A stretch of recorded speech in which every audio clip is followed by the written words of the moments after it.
Saya kadang-kadang jealous sangat tengok Indonesia ni. Erick Thohir ni semakin menjadi-jadi. Kejap gambar dengan orang ni, kejap gambar dengan orang ni. Semua ni main. Para pencinta bola sepak di mana saja kalian berada. Jika kita membandingkan kinerja antara Ketua FAM dengan Ketua PSSI Bapa Erick Thohir, tentu memang sangat terlihat sangat bertolak belakang sekali. Apalagi dalam soal perburuan para pemain keturunan atau dalam bahasa Malaysia disebut sebagai pemain warisan. Selama ini kita melihat dan juga mengamati bagaimana kinerja dari seorang Erick Thohir yang lebih banyak diam tetapi dengan hasil yang begitu sangat memukau. Daripada memberikan pernyataan sebelum ada hasil, seperti yang kerap dilakukan oleh Datuk Hamidin dalam memberikan informasi soal pemain warisan yang menjadi incarannya.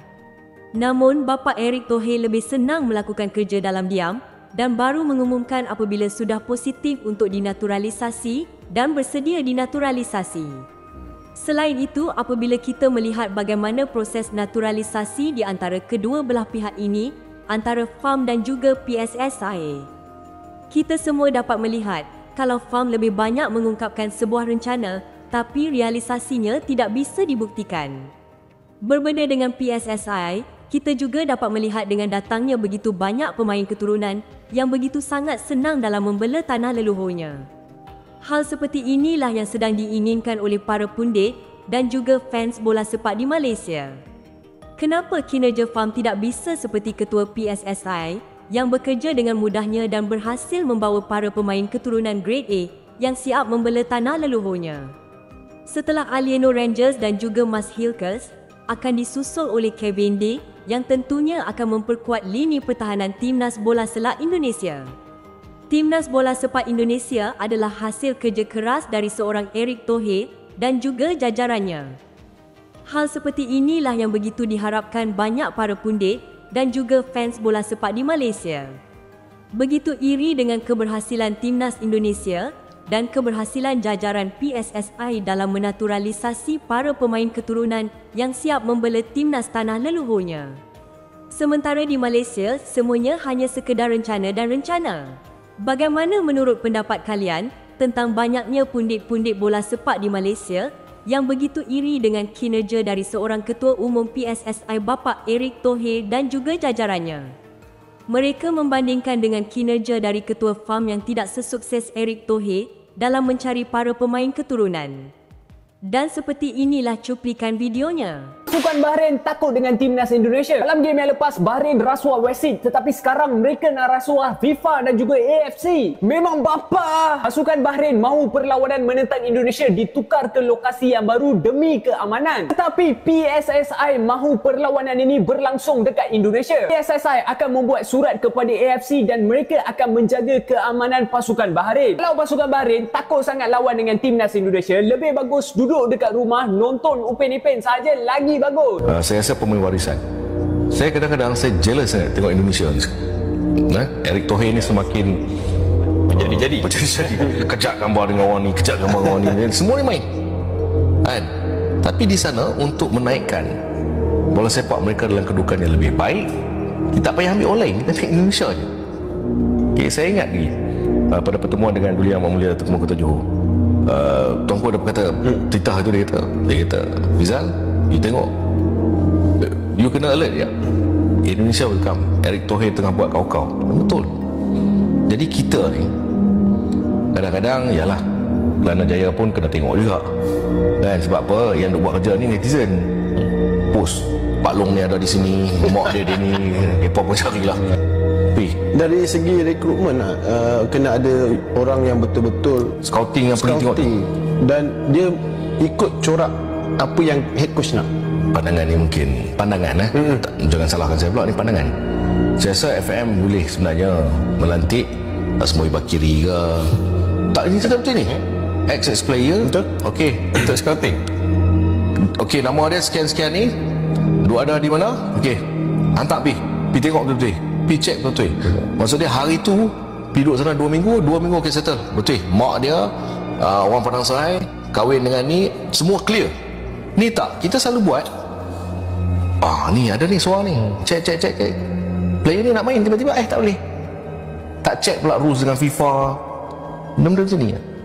Satu pun tadi lah pukul 2 tadi pun dah terbukti.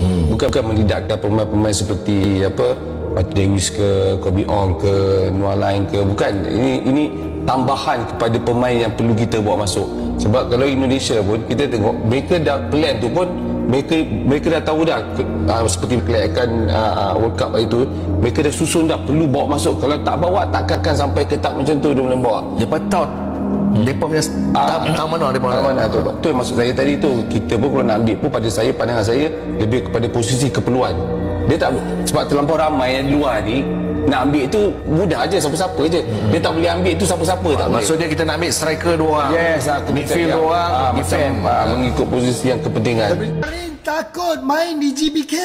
Ini adalah hal paling konyol yang pernah abang dengar. Federasi Sepak Bola Bahrain meminta agar laga kedua Indonesia versus Bahrain untuk putaran ketiga kualifikasi Piala Dunia tahun depan dipindahkan ke tempat neutral atau dimainkan di luar Indonesia demi alasan keamanan. Permintaan tersebut menyusul serangan online yang diterima timnas Bahrain dari netizen Indonesia usai insiden kecurangan wasit pada pertemuan pertama mereka. Sejujurnya bukan hanya supporter Garuda saja yang marah kepada timnas Bahrain. Kami yang neutral juga kesal dengan perilaku mereka. Dari para pemain Bahrain yang suka berguling-guling di padang dan mendapat bantuan dari wasit, kepada penggemar Bahrain melakukan tindakan yang tidak layak dengan mengejek dan menghina lagu kebangsaan Jepang serta menyoroti pemain dengan laser. Dan kemarin seorang influencer terkenal Bahrain mengejek Indonesia dengan mengolok-olok lagu kebangsaan Indonesia saat kalah dari China. Bagi abang, laga kedua Indonesia versus Bahrain harusnya berlangsung adil dan tetap dimainkan di GBK. Jangan jadi AFC Mafia. Biarkan Bahrain dibantai cukup banyak di padang atas tindakan mereka sebelumnya. Apakah kalian setuju dengan abang? Komen kat sini.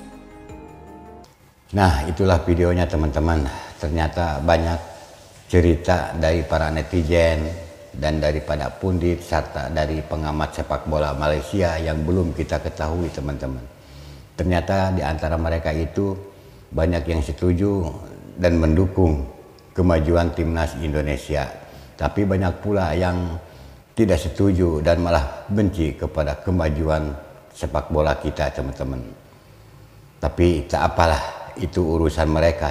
Yang penting kita itu fokus kepada timnas kita agar lebih berkembang, dan kita harus terus-menerus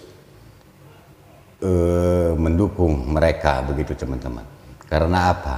Karena apabila suatu negara mengalami kemajuan, mengalami perkembangan di dalam bidang apapun, pastilah jadi perbincangan negara-negara di luar sana teman-teman. Pastilah jadi pro kontra di antara mereka begitu. Nah, menurut teman-teman bagaimana tentang pendapat mereka?